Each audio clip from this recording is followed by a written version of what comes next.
part of these systems. It's not if, but when, and we need to be able to coexist with it.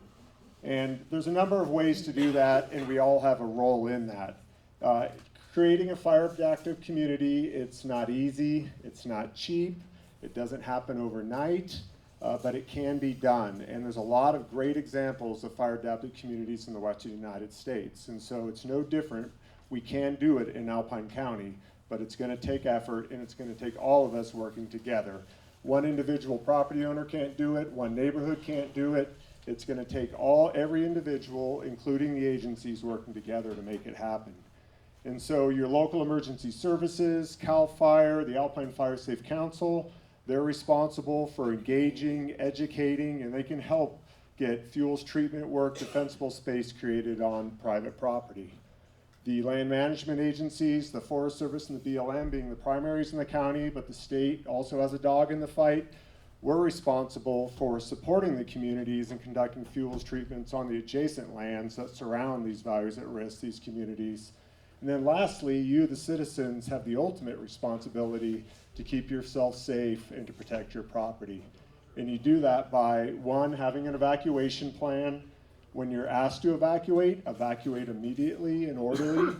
Create defensible space, which is a area around your structure where the fire apparatus would feel comfortable going in there and protecting it. But ideally, create survivable space, which is even larger clearance around your homes where your home could survive without anybody being present there. Because there's not going to be enough engines to park one engine at every single home in this community if it is ever threatened. And then lastly, fire hardening your home. And what we mean by that is doing those things to the structure itself to reduce the ember beds for embers to land on the structure and ignite the home. And I think everyone's probably aware that flame impingement is actually responsible for very few homes burning. It's the embers that come from a quarter mile away, a half a mile away that find receptive fuels, needles in the rain gutters, brush under your deck. That's the big concern. So again, we can do it, but we need to work together to do it. The BLM, since 2000, we've conducted 1,200 acres of fuels treatment in Alpine County, which is fairly significant. Both mechanical and prescribed fire to a cost of about $950,000. So we've done good work. The focus areas have been around our primary values at risk, which are also some of yours, but Indian Creek, Turtle Rock, the Poor Boy Ridge, which is a key strategic place to keep fire from Markleeville proper, and Hot Springs Road. So we're in between planning efforts and implementation efforts right now, but this fall we will be kicking off another planning effort for an additional 1,000 acres of treatment. Some of that will be maintenance treatment, because whenever we're working in the brush systems, we have to go back in every 5 to 8 years and do maintenance or retreatment of those areas to restore the treatment effectiveness. And then we'll also be doing some additional new treatment. We'll again be doing mechanical and prescribed fire. Same focus areas, except one big additional area that makes me really nervous are those large brush systems off of Foothill Road now down near the state line. And so there is BLM and state ground down there right on the state line, and we will be taking a look at doing some work down there in addition to the traditional areas we've been working. So you guys have an amazing county. I've been spending a ton of time up here. One is I spend most of my time in the desert, so I much prefer to be up in the trees where there's water and good people. But there's good efforts going on in the county. There's good collaboration with all the partners. So there's the Alpine Fire Safe Council, there's the Alpine Biomass Collaborative, and so you should be very proud of your county that there's a lot of conversation going on about risk and mitigation and what are we going to do. I will say that we're moving forward. We need to quickly move from talk to action. And that goes for all of us. We all need to act, and we need to act soon. So I appreciate the county putting this together, appreciate all you guys attending on a Friday night. There's probably somewhere else you could have been tonight besides here. But thank you, and I'll be around afterwards to talk one-on-one if anyone's interested. Thank you. Thanks very much, Tim. California Highway Patrol, Sergeant West, are you here, or is there anybody else from the California Highway Patrol? Oh, okay, thank you. Good evening. My name's Robert West. I'm a sergeant with the CHP right here out of South Lake Tahoe. I'm going to keep mine short and sweet for you guys. I know it's getting late. CHP's involvement in these type of things, we go strictly by what they refer to as incident command. As soon as something like this kicks off, the CHP instantly wants to join unified command with whoever the IC is, more than likely BLM, CAL FIRE, Forestry. They have a specific set of rules that everybody goes by, and we would jump into the incident command system in the law enforcement branch right below Alpine County Sheriff's.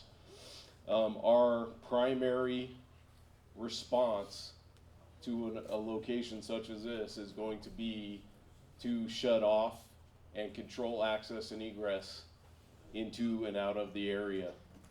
We're the ones that you're going to be screaming at and getting frustrated with when you're trying to get out, or when somebody that you know or whatever is trying to get back in.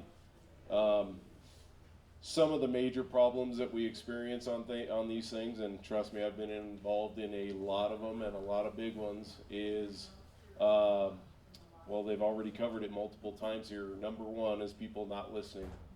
We say, hey, don't go that way, there's a big fire, we need to send you out over this way, over the 89 or up the 4 or whatever the case may be, and people don't listen.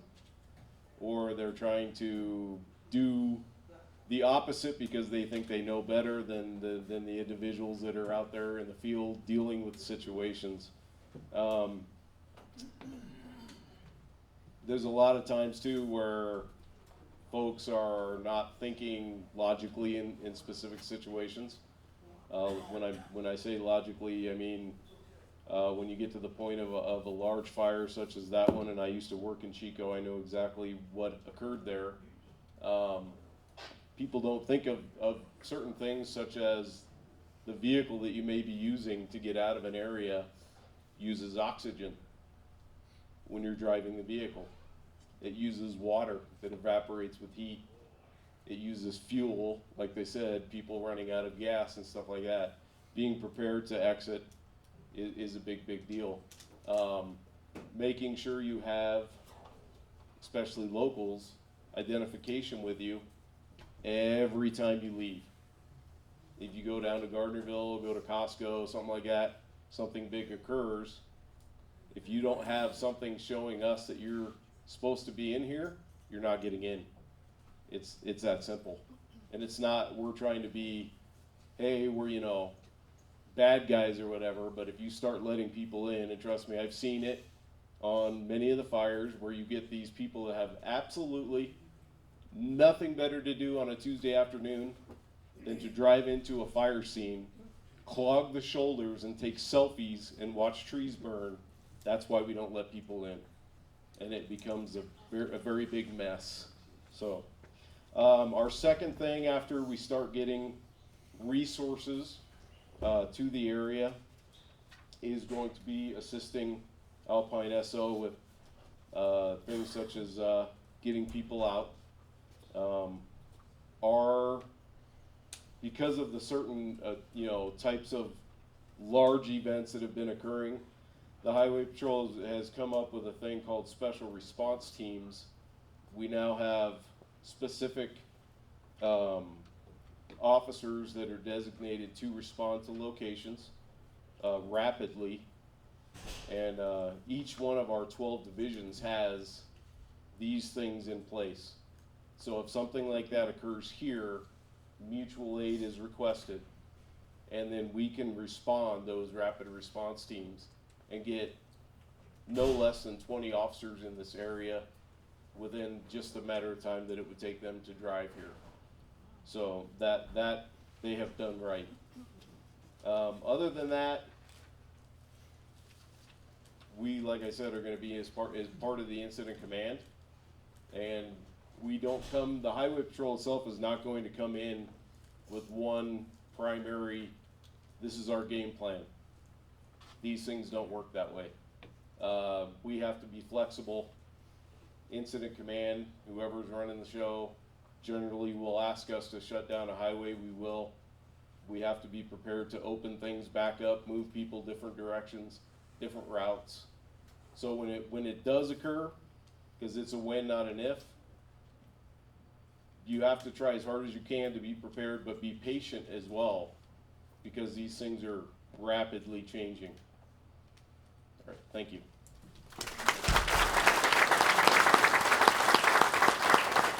Thank you very much. Josh Heinzman, State Parks. Good evening, I'm Josh Heitzman, Supervisor Ranger for Grover Hot Springs. There we go. Do you want to go to the next slide? I'll try to be quick too. So what we have to prepare for is about 700 visitors on a busy summer day in Grover. This is what we have to evacuate in case of an emergency. I'll go to the next slide. So with that number, we're estimating approximately 220 vehicles. And if you stack that in various sizes, we're talking RVs, cars with trailers, it would approximately be about 3/4 of a mile long back-to-back vehicles all exiting out of Hot Springs Road, which you guys can imagine the log jam at the various intersections. After talking to the sheriff from Butte County, he brought up the idea of a contraflow. So where we would work with Alpine County sheriffs to shut off all the outbound or the inbound coming traffic and then open both lanes up for vehicles exiting out. Next slide. So here's a map of Grover Hot Springs. The park itself is about 540 acres. If you guys can see, let's see your pointer. You got the handy dandy? Okay. Just have to find it. Okay. So this right here is going to be the campground loop. That's going to be the pool complex. This is the meadow. This is probably the wet portion of the meadow. This area right here is going to dry out fastest. So when we're talking about like safety zones or places to shelter in place, this would probably be the area that we would stage everybody. Shea Creek will be, the residents will be right over here, and that's our one way out of the park. So next slide. Again, this is a little bit clearer so everybody can see the campsites. Upon evacuation, if you guys have been up to Grover Hot Springs, which I'm assuming most of you guys have, you know there's no cell reception up there. So what we would do, the park staff would go in and start evacuating, making notifications to all the campers. We'd be documenting where all the like you go up to a campsite, there's no one there. So we'll make a documentation on that. There's other like current concerns would be if it's in the afternoon. A lot of the drivers might be impaired, so you have to think about that. This is camping, yeah. So, and again, a lot of the preventative measures, we have state park staff and camp hosts. They go around and they will put out, and believe it or not, a lot of people will just up and leave their campsite with the fire unattended. And so we have a lot of staff that goes in there, we just put the fire out. And this is a constant problem that we have. Go ahead. This is the residence area. So let's see here. That's Hot Springs Road. This is where like our maintenance shaft, our maintenance department is. We're gonna have fuel tanks right there. We're gonna have employee residence, and you're gonna have a number of residents off on Shea Creek as well. And then next slide. Again, that's kind of what I had for you guys tonight.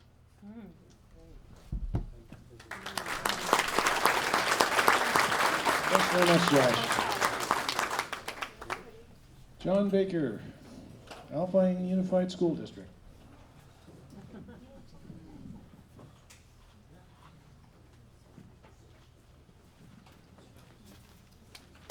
Hi, thank you. John Baker, Alpine County Unified School District.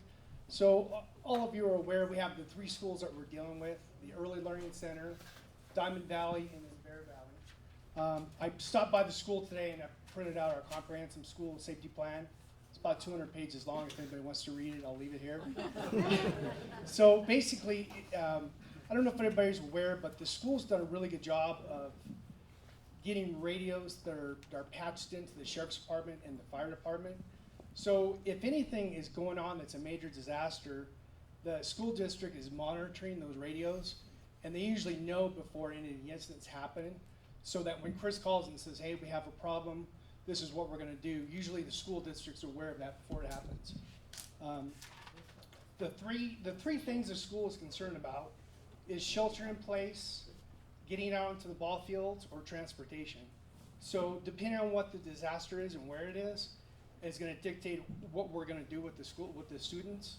So if there's a problem, Chris is going to be really good about doing a reverse 911, or the school is going to be really good about calling the parents and saying, hey, this is what's going on, this is where your students have been transported to, and this is where you can pick them up at. So also the school is also set up for a disaster zone. So if there's a major disaster, we can, like if we have a fire up in the Mesa or a fire up in Alpine Village, we can get you to the school. The chief has a Knox box installed on the school so that we can get in there 24/7. So, and we have cots and shelters and stuff set up. So, and we have done that before. So with the community, we did that. So, yep. Any questions? Hold the questions until later. Okay. Thank you. Thank you, John. Elliot Jones with Liberty Utilities. And we're going to hold these questions until after 2. Run for your life. Hold the tomatoes, please. Good evening, everyone. I'm Elliot Jones, Liberty Utilities. I've got a lot of information that I want to share with all of you today, and I'm going to try to get through it in the amount of time that we've been allotted here. So, mainly, I want to talk about our wildfire mitigation plan, and that's something that has been developed as of this year. We're one of the other independently owned, or excuse me, investor-owned utilities that are a part of these wildfire mitigation plans. So we have 3 buckets that we sort of broken it up into. There's vegetation management, system hardening, and public safety power shutoff. I'm going to go through those, and we'll save the de-energization piece for pretty much all my other slides here. So quickly, with vegetation management, we have increased our budget for routine vegetation management from $2.5 million to $4 million annually. And actually, we have scheduled next year a full thorough run through of our routine maintenance in Alpine County here. So in the Markleeville area, you can expect to see us here next year with that program. In addition to that, we have a program for dead and dying trees where we're specifically targeting just that, dead and dying trees. We've so far cut lots of dead trees and dying trees, and we've actually already done that this year in the Markleeville, Woodfords area, and we're going to be finishing that project here in the coming month or 2. So with system hardening, that's essentially making a more resilient power system, and it can involve a number of things. Some of the things that we've proposed and what we're going to be doing is changing out our fuses to non-expulsive fuses. Essentially, when that fuse pops, it's not going to shower hot sparks on the ground. And we do have some precautionary measures for that in place, as is. We clear around certain poles that have the potential to do that. But I think it's better to avoid having hot sparks shower on the ground at all costs. So a program to start changing those out. We also have a program for covered conductor, or tree wire as it's called. So any bare wire on our high voltage lines, we're going to start phasing that out over the coming years. Essentially, that's going to help if a tree branch or mylar balloon, anything like that, comes into contact with the lines. It won't, it's insulated, so it wouldn't cause an arc event. Some of the other things we do in the fire season is we set our system to what we call fire mode. We change our recloser settings so that when there's a fault or a trip, it locks out the circuit. We've got to go patrol the circuit, make sure that everything's safe before we turn it back on. Typically in the wintertime, for example, those reclosers, those protective pieces of hardware would close and open and close and open. That's kind of when you see your lights flicker, and sometimes it just comes back on naturally. Well, in the fire season, we lock that out, turn that feature off. So it's just another safety precaution. There's quite a few other things that we're doing that are in our wildfire mitigation plan, which is available, and I'm also willing to talk about it after this. But I think what I want to spend the most time on here is our public safety power shutoff program. And just so everyone knows, we are planning to preventively shut off power during extreme fire conditions in certain areas of our service territory. And we're developing a whole program around this, and I'm going to talk about that in the next few slides here. So, where are we going to have these events? We're focusing on the CPUC's high fire threat district map that was created. So tier 2 and tier 3 areas are either high or extreme fire danger, and so it just so happens that almost all of our service territory is in the high fire threat district. You can see in the beige here, that is tier 2, which is high fire threat, and in the red in the Myers area there of South Lake Tahoe, that is the extreme fire threat area. So here in Markleeville, Woodfords, we are in tier 2 area. So when we do these events, it doesn't necessarily mean the whole system's going off. We're going to be looking closely at real-time conditions all over our service territory to be determining where the most dangerous areas might be during the weather event. Next slide, please. So one of the things we're doing to help us understand these events, we're installing weather stations along our system. They're going to be on our power poles, so we're going to know in real time what's going on at different areas of our service territory, and not just at the nearest weather station that may be on top of a ridge or a mountaintop. It's going to be right there on our power lines. So maybe that station is registering 50 mile an hour gusts up at the nearest mountaintop, but it could be 5 miles an hour where the actual power line is. So I think it'll be very important, and we're going to be providing that information to one of our consultants. And I also want to point out that information is publicly available at that website there if you have any interest in seeing where that is. The one we have here locally is in the Woodfords area that was installed just recently, and so you can go online and check that out if you want to. Next slide, please.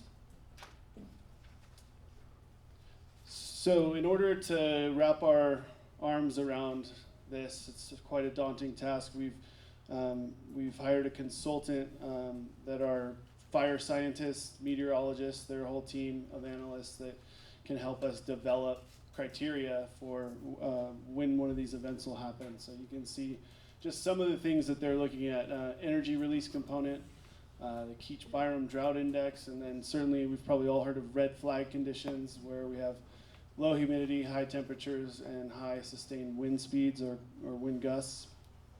And so they're also taking case studies of when utilities start experiencing more outages and what wind speed that is.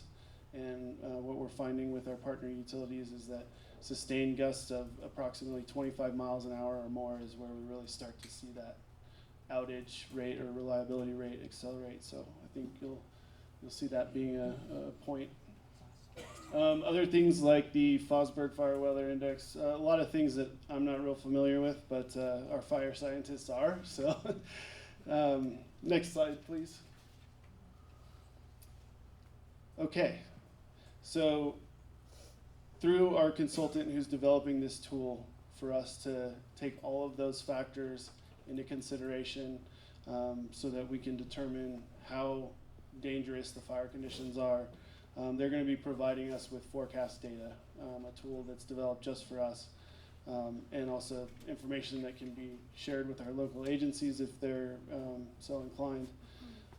So we're going to be looking at these factors, and when certain thresholds are met based on this data, that's when we're going to be starting to look at potential de-energization event or the public safety power shutoff. So at that point, we're going to be monitoring using this tool. If we see in the forecast that there's some extreme weather a little ways out, we're going to be starting to communicate with our local fire agencies. We'll talk to all of our other partner agencies who are also aware of what we're doing. And our goal is to give all of you 48 hours notice when we think one of these events may happen. And so that's that's the goal we've set out. Certainly, conditions can change. We can't predict that. It could be sooner than that, but that's the goal we've set for ourselves.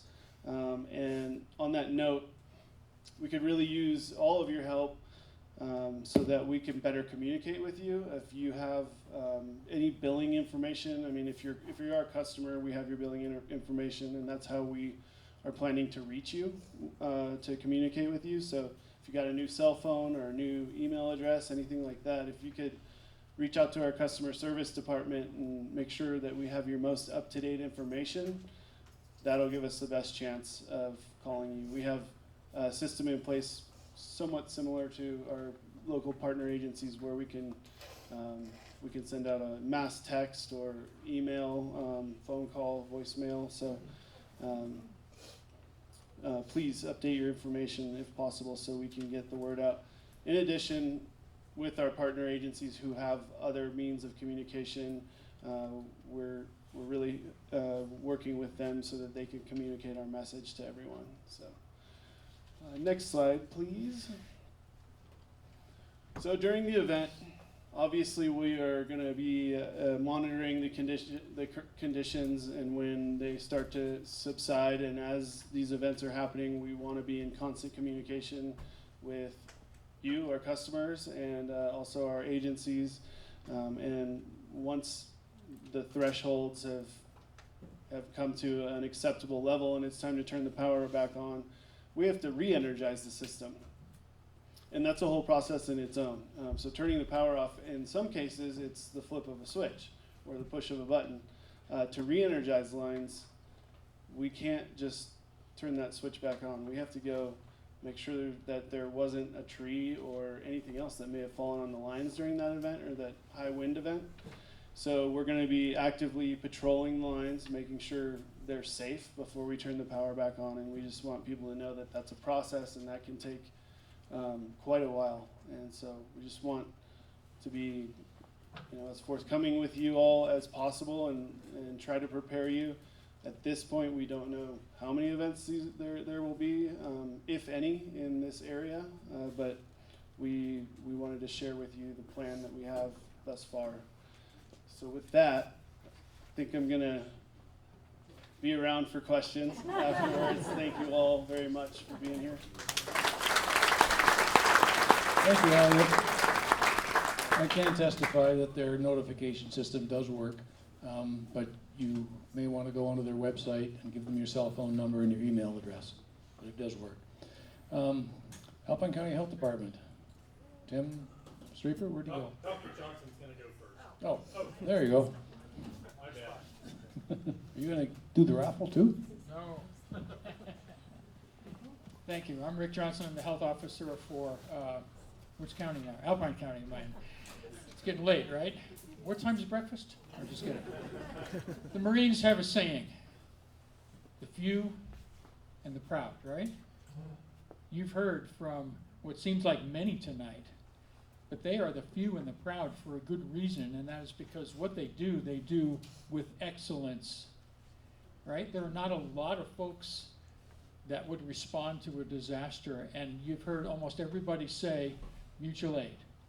Mutual aid, and that's all about relationships. It's all about knowing who to call, when to call to get that help. And what you didn't hear in the Butte story is the Health and Human Services story, the Camp Fire, the Car Fire, and others, where sheltering was a main task that was involved. We're taking care of those who were burned or injured. Healthcare facilities, hospitals, and skilled nursing facilities needed to be evacuated in minutes. Staff stayed with patients as buildings were burning down. Ambulances were burning with patients inside of them. Those are the stories you didn't hear. But that's a different story for a different night. But fortunately, we do not have hospitals and SNFs. But we hope that our individuals have heard loud and clear the message to pay attention, to listen, so that we don't have those kinds of situations. Because sure, we can get EMS resources in, we can get you to an appropriate hospital, but we hope we don't ever have that kind of situation. What I might lose sleep over in terms of the EMS world is an Amador stage bus versus a tandem trailer on Highway 88 over at the Ice House Canyon area. That's what scares me, or the pan flu, where there is no mutual aid because everybody is impacted. But we're talking about fires tonight, right? So let's talk for a second about something we haven't talked about. If there's a fire on the other side, where does the smoke go? Right here, right? So everybody wants to know, how do I know what to do when there's smoke? I'm not talking about an evacuation. I'm not talking about the need for that at the moment. I'm talking about what should you do in terms of your aerobic activities or your outside work. Are there monitoring stations that will tell you what the PM 2.5 levels are in this county? No.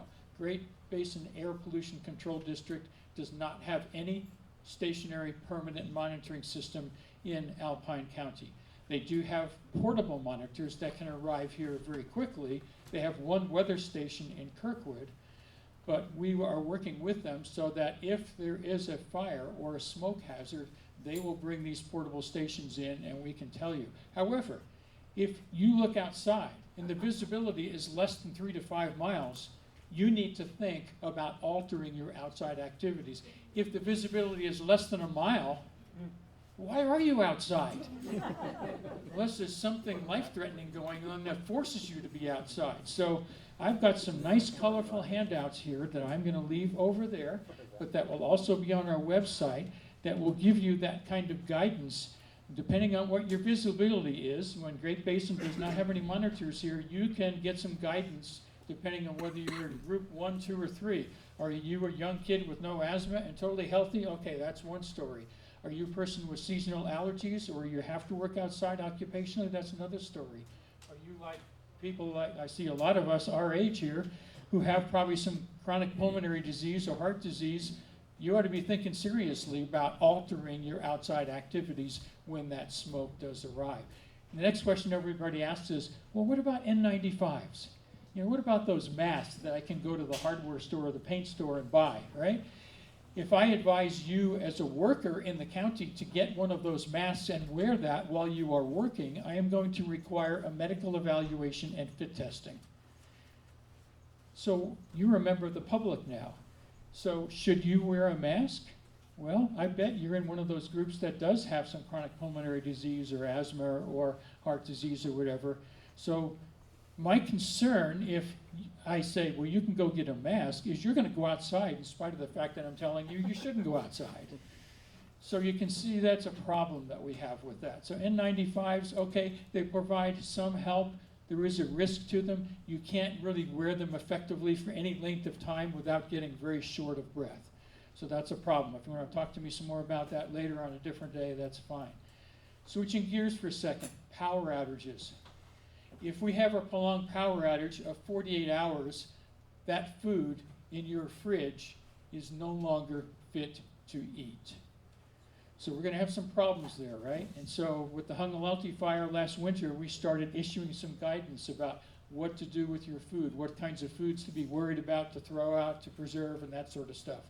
And so we need to think about that in terms of getting messaging out, because you'll start receiving messages from us about food safety if we have a prolonged power outage. And the last thing on power outages, if you or an individual in your household or a neighbor that you know of has an electrically dependent medical device, a ventilator, a suction machine, a nebulizer, whatever it might be, that you need to keep functional, to keep alive, you need to come and see me. You need to come and see me tonight, or you need to come and see us at the office over at Health and Human Services, because we need to talk to you about what your plan is, what you are going to be doing when Liberty has the power outage for 48 hours, or you're in a situation where you are displaced from your home, and maybe you left pieces of that equipment at home and you can't get back to your home because CHP will not let you get there. Okay? So, end of my messages, and since I'm last, I'm going to sit down before the questions start. Thanks very much, Dr. Johnson. Now, we have some more, right? Just one more. Yeah, good. Just one more. Tim Streeper, Okay. Health and Human Services. Hey, everybody. So I'm Tim Streeper. For those of you who don't know me, I'm the Emergency Preparedness Coordinator. So I do emergency stuff for my job. There's not a lot that I can say that you haven't heard a lot tonight. Sheriff Stevens talked about, what the plan is, how we've gone about responding to these types of things in the past. So again, just to reiterate, it's important to know that there's folks working really, really hard to make sure that we handle a response to a fire or any other kind of event to the best degree of professionalism possible. That being said, there was a question earlier about how to sign up for emergency alerts. On this table over here, there are a stack of these refrigerator magnets. This thing will go right up onto your refrigerator, and it looks just like this. It has the website to sign up for the alert right here.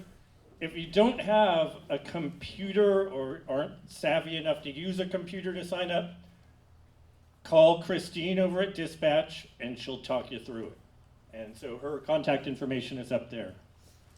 The second thing that I kind of want to talk about is, you've heard it over and over and over again, but this notion of personal preparedness. When is the absolute worst time to think about what you're going to do in a fire situation? Yeah, when it's actually happening, right? So, the fact that you're all here right now makes me believe that you're thinking about it already, and that's good.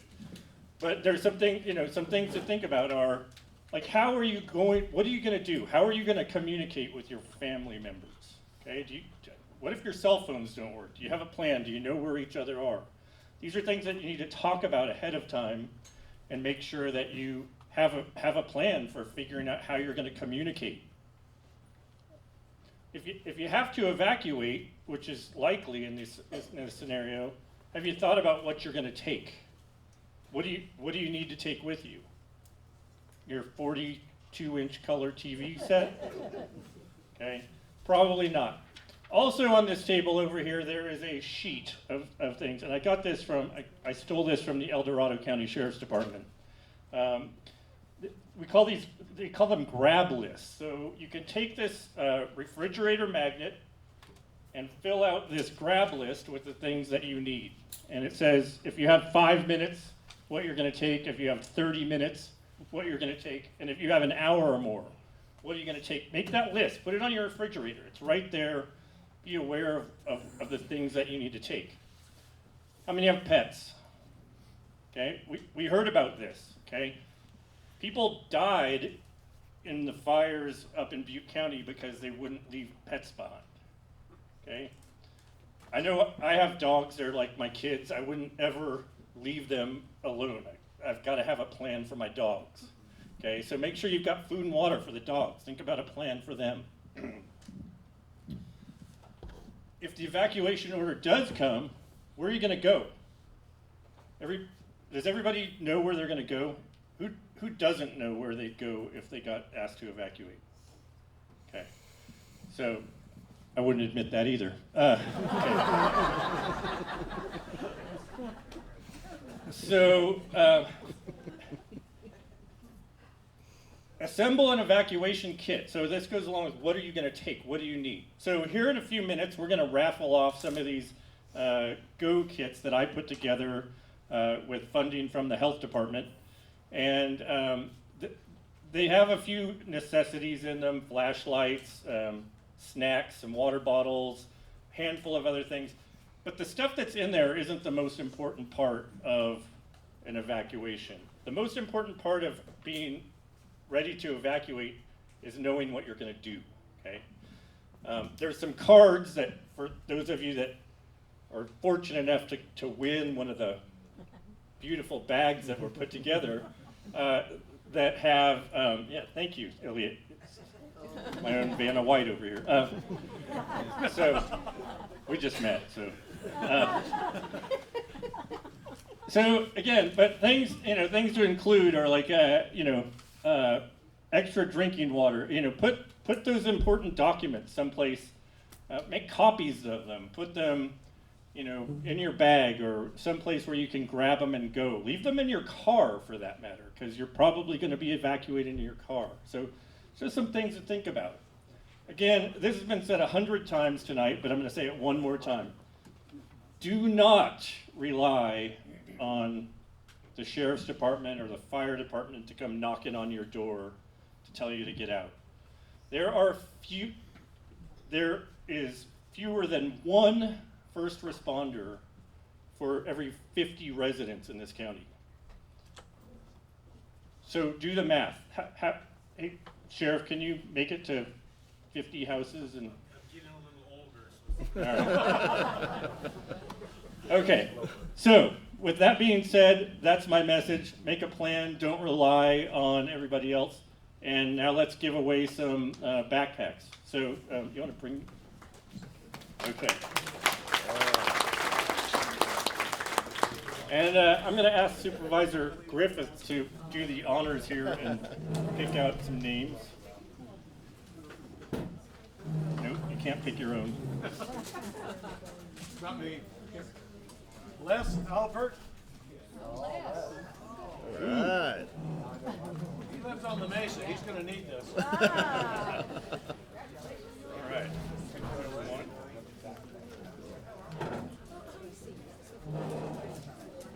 Miles Celio.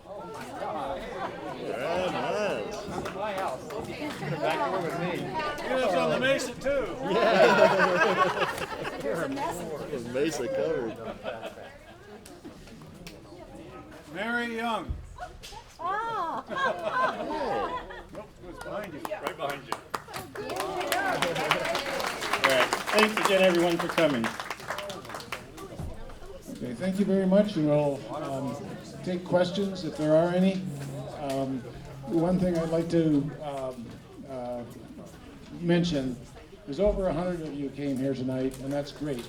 There's 1,140 people in the county.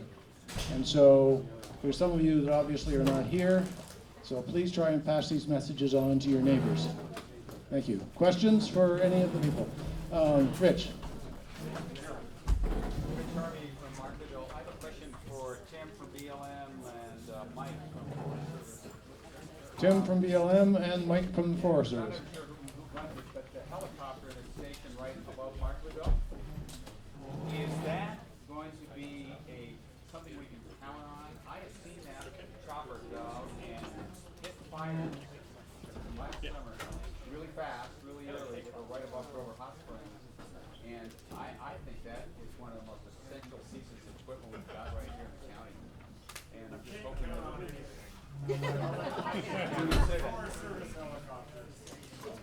There is not a helicopter stationed up there permanently. No, but it seems to be coming in and out of there. Will it do that again this year? As the conditions and need warrant, yes. It will be. Yeah. Thank you. Yeah, we staffed that thing when the conditions needed. Great.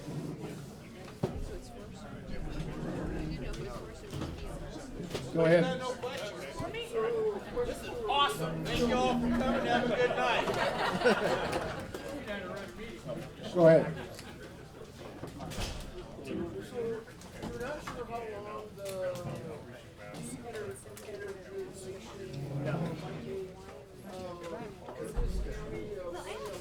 Oh,